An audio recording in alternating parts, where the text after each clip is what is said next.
Hello, everyone. I am Frank Ski from KISS 104.1 FM in Atlanta and 96.3 WHUR in Washington, D.C. This is an incredible opportunity we've been given right now. This is the Marvel and 100 Black Men of America roundtable discussion. The 100 Black Men of America in partnership with Disney and Marvel to help engage our mentees and members of the 100 with talent from Disney and Marvel shows and movie. This virtual roundtable with the Falcon and the Winter Soldier show and Malcolm Spellman and producer Nate Moore. We're gonna give our participants an opportunity to ask questions this evening. This is going to be an incredible deal. Also, the Falcon and the Winter Soldier, of course, is the American television miniseries created by Malcolm Spellman for the streaming service Disney Plus. And it's based on the Marvel Comics characters of Sam Wilson, Falcon, and Bucky Barnes, Winter Soldier. This evening, we have with us Malcolm Spellman, who is the head writer and executive producer for the Created for Television series called The Falcon and the Winter Soldier. And we have Nate Moore, who is also the executive producer. So without further delay, I introduce to you Malcolm Spellman and Nate Moore. Gentlemen, welcome to this dynamic discussion. We appreciate it, Malcolm and Nate.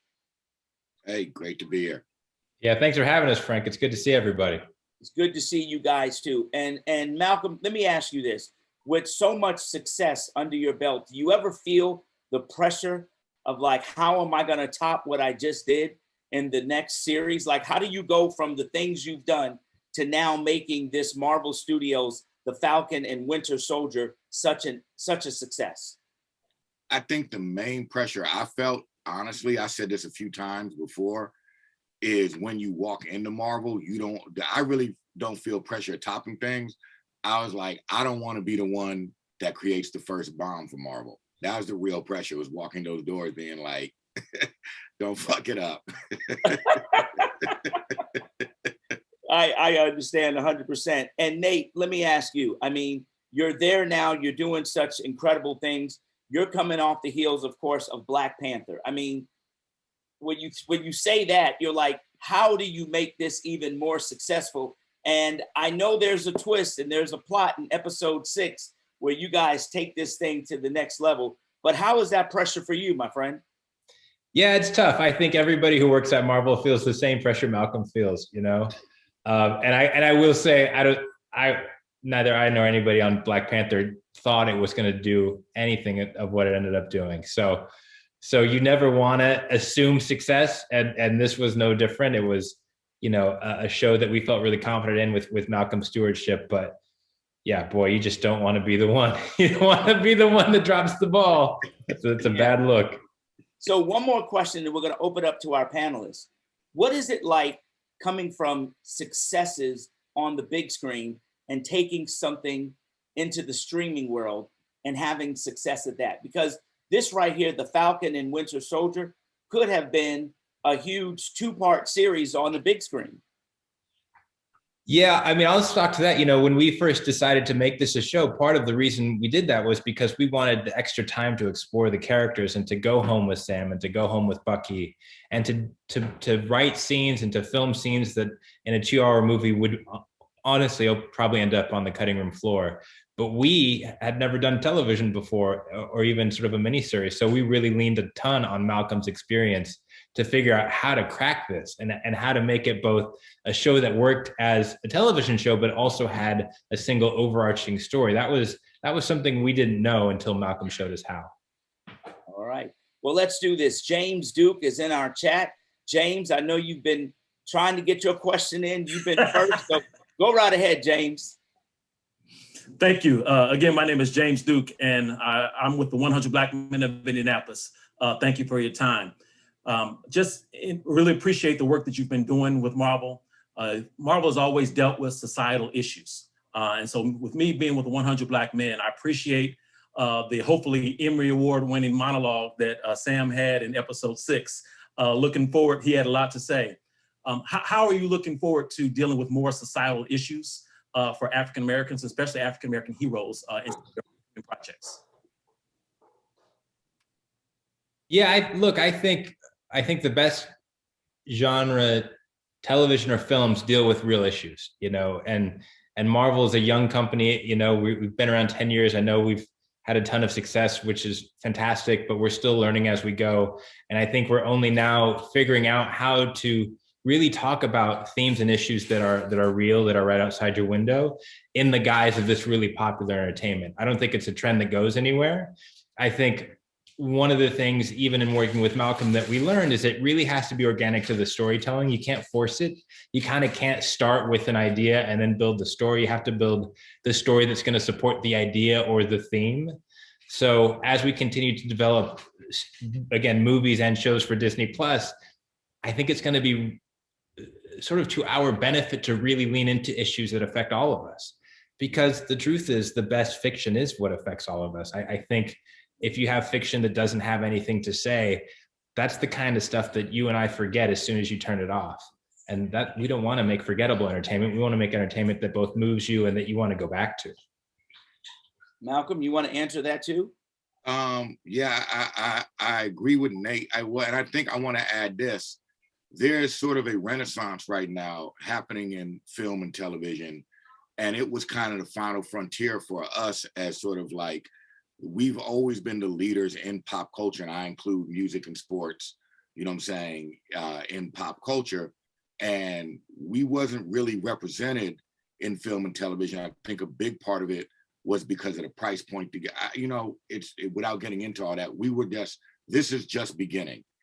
And that means inherently, we have felt like certain issues were being avoided, not talked about, or talked about in the wrong way. Now we're starting to see it emerge, whether it's in Marvel and other spaces. And a lot of that is just because we're in the room now. You know what I'm saying? And I think you can expect more. It's just going to happen naturally as more and more of us end up in the room. We're going to have something to say because we weren't there before. And it all will occur very, very naturally. But I think if you guys saw what was happening behind the scenes in Hollywood in the last few years, factor in the fact that it takes many years for these things to get made. It's a good movement. It's a good movement that's just starting to spill out. All right. Miles Nolan, go ahead with your question, Miles. Take yourself off mute. There you go. Yes, sir. Hey, Malcolm and Nate, thank you for hosting this with us today. So a question I have is more from a career standpoint. And while I'm not in that field, I may have mentees and friends who are looking to be in positions such as yours. So what are some things that I could bring to them in a sense to where they can get into a position such as yours? So maybe some resources, some programs that you might suggest. And so this is going to specifically be a broad question. And also, since I'm in Georgia, I'm representing the emerging 100 Black men of Atlanta. What are some resources maybe in Georgia that I can point these mentees to? So first off, like me and my wife do a lot of mentorship, and really our main goal is to sort of reach out to people who came up like we did, that were not maybe college bound, you know what I'm saying, and coming from outside sources. I think the first thing you got to do, and most of the young folks we connect with, find a way to put themselves on the radar. I know that sounds vague, but there's contests, right? There is, I just got through hooking a woman up with a gig on TV who somehow got in contact with the CEO of a network, who then kicked her down to some people who knew me, and I looped her in. So it's a super, super competitive field. And the first thing people got to do is, again, whether it's a contest or there's all these programs that every studio has, do something that gets you on the radar. If you're young enough and don't have kids, once COVID ends, move to LA and be brave, move to LA and get involved with, like, whether it's at an agency, production company, management company, put yourself in the mix. And from there, people like me or Nate or any of the other Black folk of a certain age who are starting to move up the food chain will eventually find you if you're loud enough. But you got to get in the mix, and you got to understand, I do think people underestimate how wildly competitive this field is. There was a point where there were more professional football players than working screenwriters.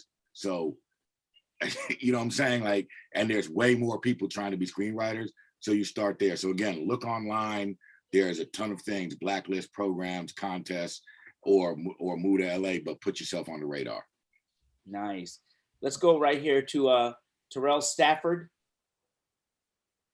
Good afternoon. Well, good evening, everybody. Again, my name is Terrell Stafford. I am the chapter president for the Collegiate 100 at the beautiful and illustrious Texas Southern University. My question is concerning mental health. I like, you guys opened up right off the bat with, a counseling session with Bucky or whatnot. As a veteran, a military veteran, I've seen how impactful, that can be on a person's life when you're trying to transition back into normalized life.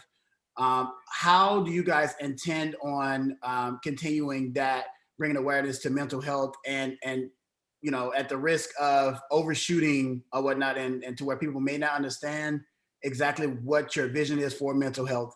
How do you kind of gauge, how much is enough and how much is not enough, if that makes sense? Yeah, it's a great question. I think it's not something we've always been great at.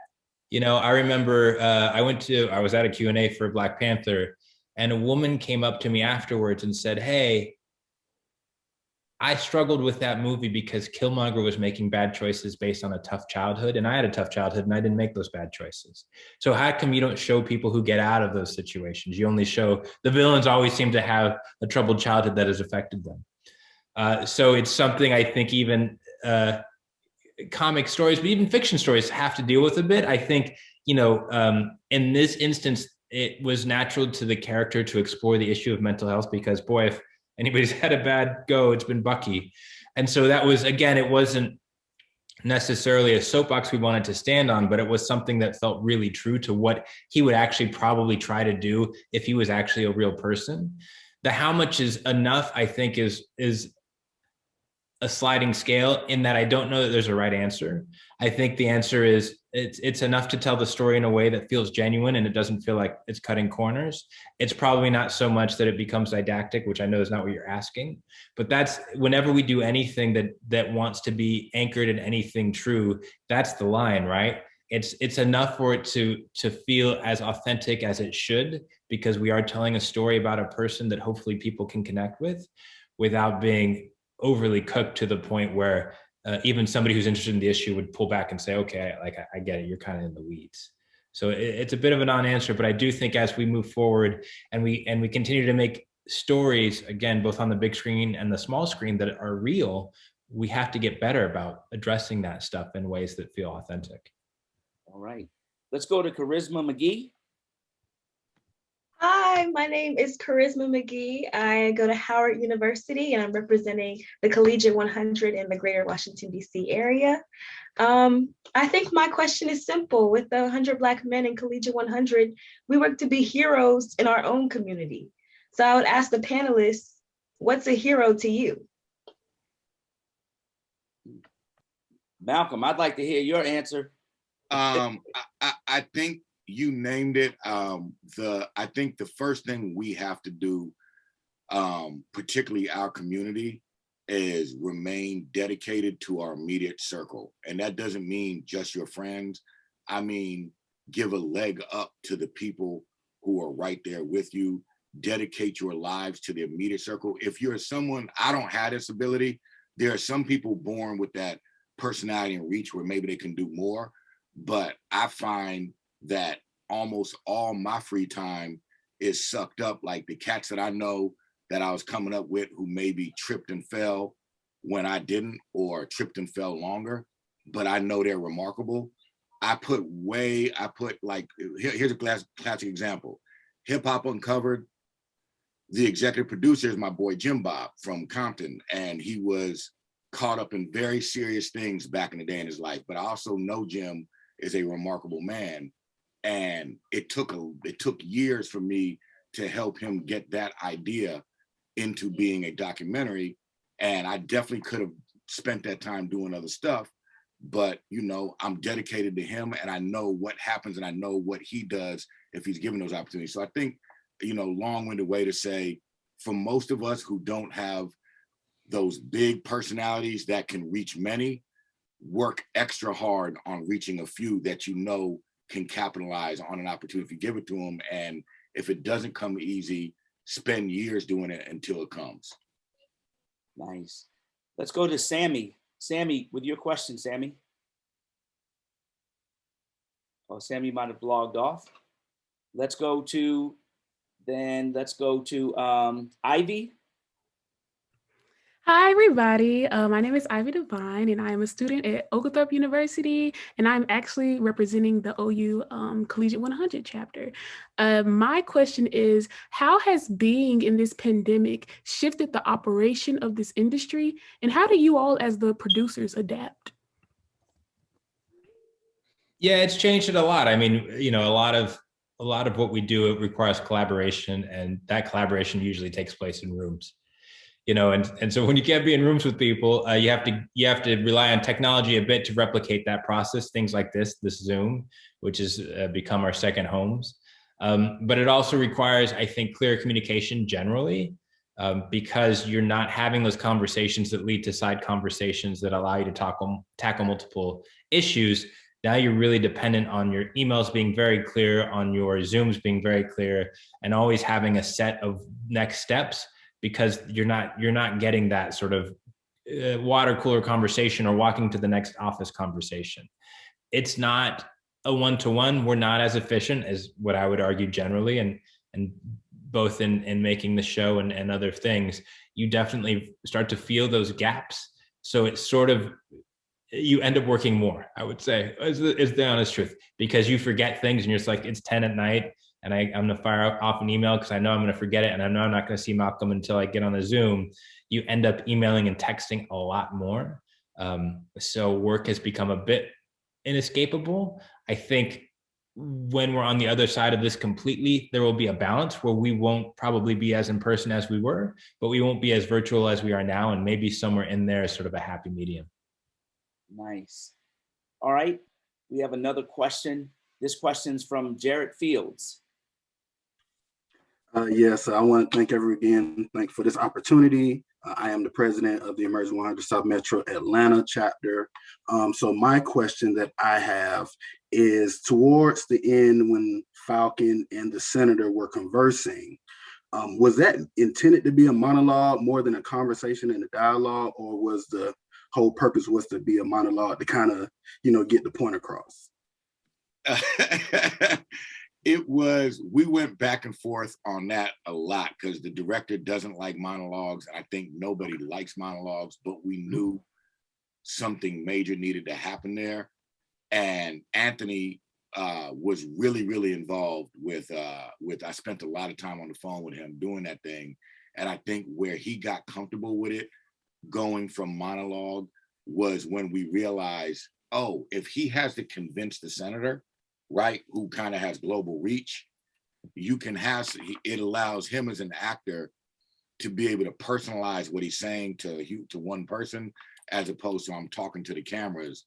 But we knew that this Captain America had a unique connection to people and moving forward, and that he needed a big moment like that. So it literally, the debate was, do we do a monologue, don't we?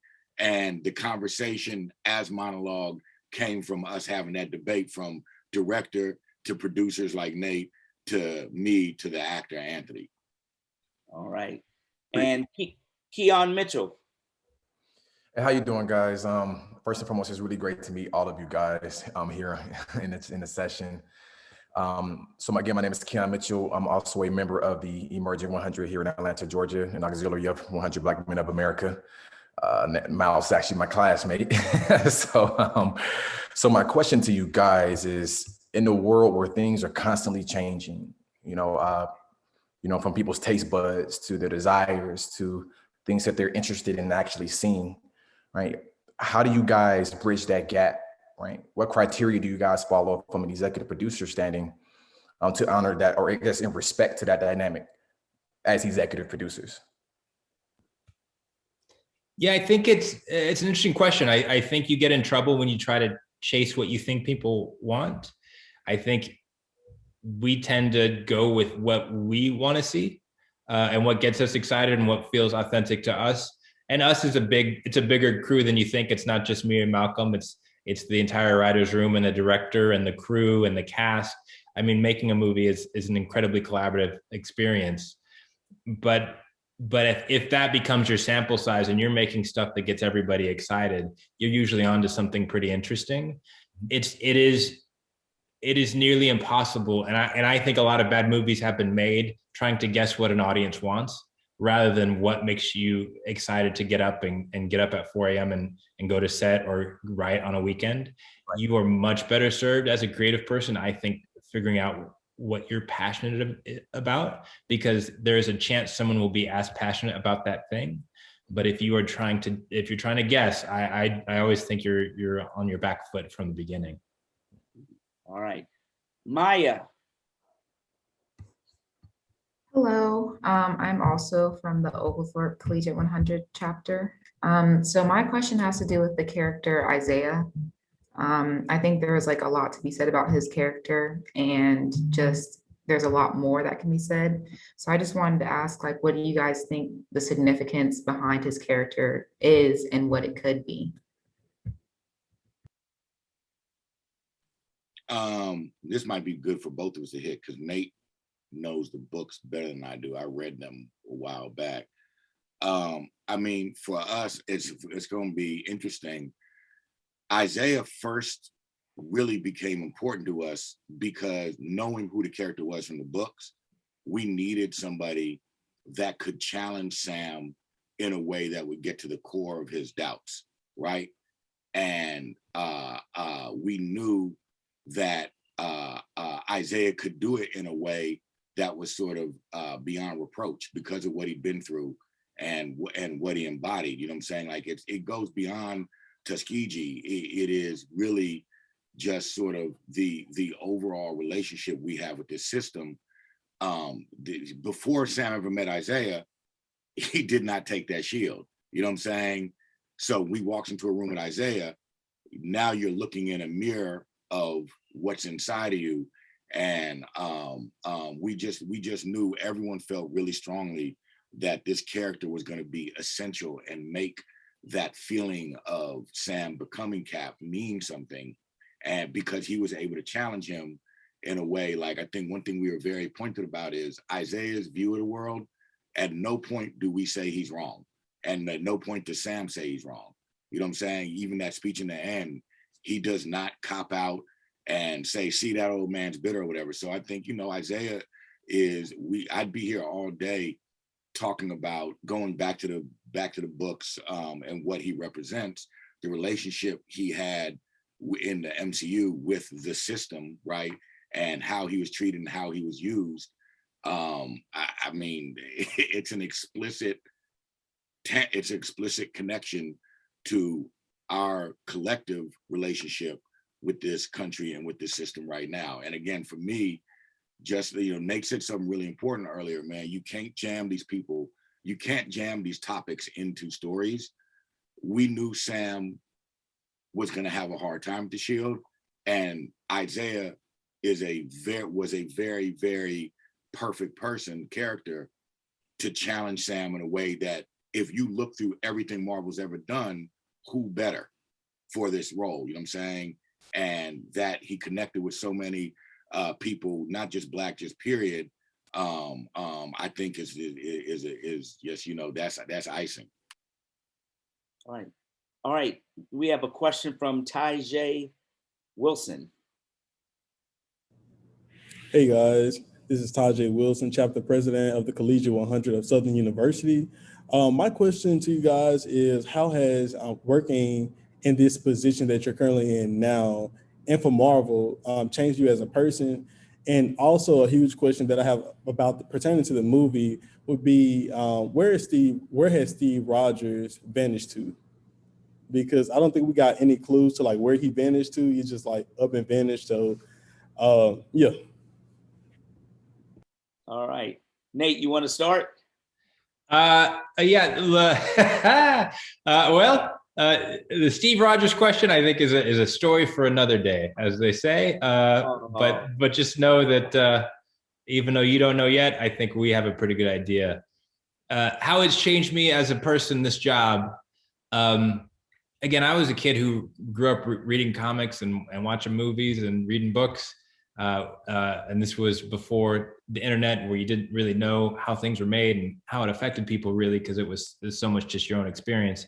So I think I probably value now the impact stories have on people a lot more than I did before I started this job. You know, I'm very fortunate to work at a company with a reach that is as big or bigger than any other company in the world, as far as people seeing what we're doing. So you realize how intentional you have to be as a filmmaker to what you put on the screen, because it all matters. Again, our good stuff matters, our stuff that's not so good matters. And all the images, all of the frames, every character, what we show, what we don't show, who we don't show, all of that makes an impact. So I like to think I've become more responsible because I understand more what these stories can do. All right. Hey, Mike, do me a favor, ask the last question to Malcolm. All right. Hey, how y'all doing? My name is Michael Roberts, from a member of the Collegiate 100 here at Lamar University. And my question is really just like, what is y'all inspiration and what makes y'all do what y'all do? Malcolm? I gotta admit, for me, it was, I always read comics, always, you know.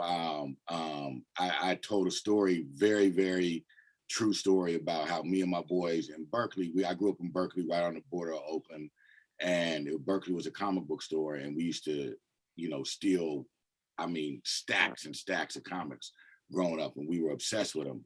And we were obsessed with movies. We'd sneak into the movie theater when we didn't have money. When we did have money, we'd go.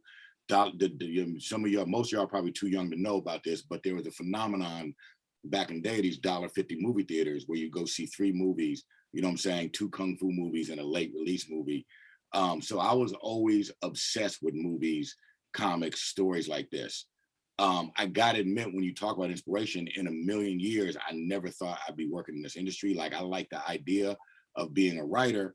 And the truth is, my girl got me out of my hometown.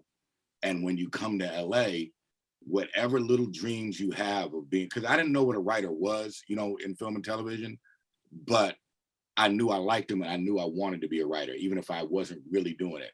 I'd said that out loud. And if I say anything about my inspiration, it was coming to LA and getting out of this tiny little bubble I had locked myself into, and seeing, oh shit, people out here really do this. You know what I'm saying? That, I think that was my inspiration. Like, I'd say my girl, who was already pursuing being a professional writer, and her getting me to come to LA, where I met people who was trying to come up, and the idea and concept of it now lived in human beings I could talk to. But before then, I never would have ended up here. I never would have thought I'd end up here. None of that. Wow. Well, I just want to say first, thank you guys. This has been an incredible discussion this evening between the 100 Black Men of America and our partnership with Disney and Marvel. And there's one person I have to introduce to everybody, the national chairman of the 100 Black Men of America, Thomas Storch. Well, Frank, let me say thank you also, my brother, for stepping up when we needed you. Of course, you have the #1 radio show in the city of Atlanta and in the region, so it's always great to have you as a part of the family and part of the 100.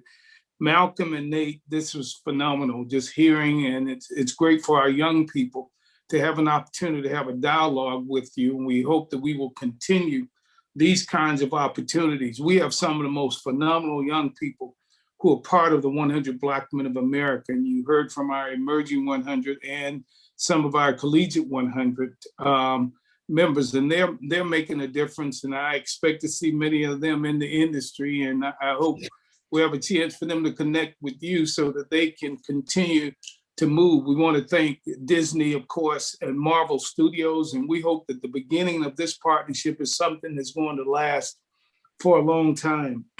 We we in the 100 have been around.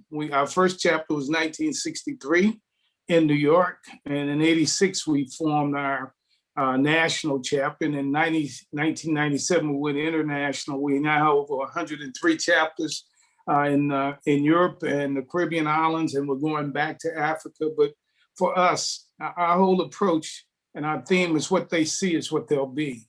And so putting them in front of successful men like the two of you, and of course, Frank has always been a cornerstone of the things we do, even with the Frank Ski Foundation, where he takes young people around the world. And so with that, this is great. The Falcon and the Winter Soldier, we know is again another one of those home run hits. We enjoyed, of course, Black Panther and all of the various products you've had. And so with that, thank you for tonight. We look forward to continuing to go. I know we all want to see that day when the theaters are wide open, but for right now, what better way than to sit back at home, kick up, sip a little something, whether it's juice, soda, whatever, and enjoy your own popcorn. So we thank you again, and we really look forward to building on this partnership and relationship. And with our more than 125,000 plus young people in our mentoring program, and with our several thousand of members and all, we stand ready to work in partnership so we can continue to open doors of opportunity. So thank you both, and we're really proud and really impressed to have this opportunity tonight. Thank you so much for having us. Yeah, thank you as well. Thank you so much. Thank you, everybody. Have a great one.